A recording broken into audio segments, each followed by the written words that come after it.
what do we need to see from the leadership in terms of policy action to restore confidence? Yeah. Look, I mean, you talk to somebody who, 10 years ago has seen the other markets we talked about, India, Indonesia, that fragile five, right? They were a lot cheaper than they are now, and or few wanted to invest in them, right? So these things can they do, right? They also do change. I will say that. We already talked about the cyclical argument of it, right? So and the upcoming March meetings, etc., see what happens then. I think one thing that is also critical in terms of bringing the valuations up, because in my view, it's not so much an earnings growth issue. Right? If you look at last year, right, they had positive earnings growth. The US was more or less flat, right? So that's perhaps not so much the issue. The issue was that the valuations came down, right? So how do you bring them up? I think there, yes, certainly, it would be good to see sort of a more proactive approach also from the authorities, but I'll give you maybe also one counter thesis to all of this. Right? So of course the education industry, where we know what happened about 2 years ago, but ever since the regulations have been actually fairly clear, right? So you know exactly what works, what doesn't work, etc.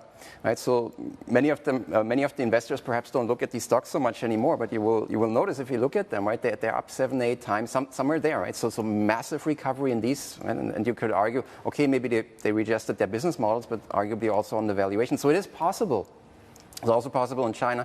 So certainly, maybe another example of what you saw maybe in the mobile gaming industry recently, right? Also that the authorities, when they realized what had happened, I think, right, also extended an olive branch to investors, it seems. Right?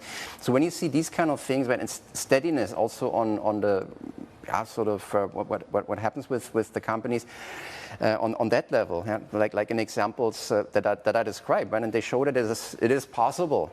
Right? So if one day everybody writes these industries off, right? Next day, or say a while later, they make a strong comeback, right? So these kind of signals also, I would say, need to be sent. And to some extent, we're already seeing some of those, I would argue, right? If more of these come, then the perception can certainly change.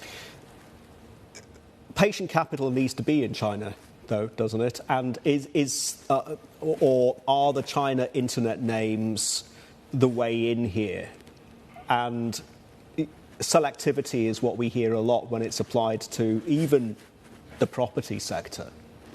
Is that how you should approach China if you're play the long game and wait for that course change? As we did in Indonesia, as we did in India.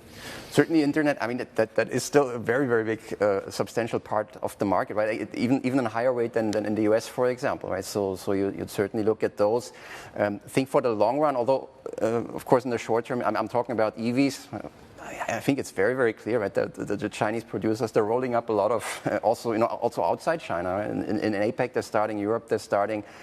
Very, very competitive. Of course, right now, this is a bit also price pressure inside the country, so maybe wait a little bit. But strategically, I think it is clear that some of these will be the winners of the next 5 to 10 years. And yeah, if I also look, we just did some analysis recently, right? Even 5 years from now, if you look at who contributes how much to global growth, China is still the number one. Yes, India is coming up, Indonesia is coming up, right? So their share is also growing. But the single largest one is still China. So I would also argue it's hard for me, and also what I mentioned before, right? I've seen other markets that are now on vogue being written off not too long ago. Yeah, and I don't think you should completely avoid it. We'll leave it there, Hartmut. Thank you very much.